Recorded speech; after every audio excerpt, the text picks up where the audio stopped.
How to use Filto to create aesthetic collages. First of all, open the app and tap the plus button to start a new project. Select the photo you want to edit from your gallery. Now go to the canvas section where you can choose the aspect ratio for your collage. Use the ratio options to pick the size that fits your style, like square or portrait.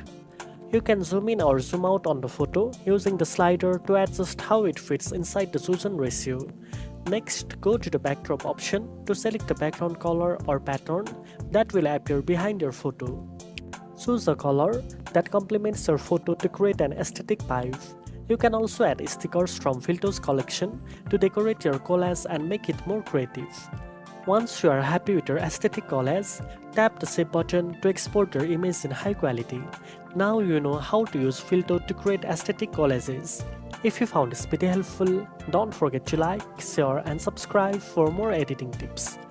Thanks for watching and I'll see you in the next one.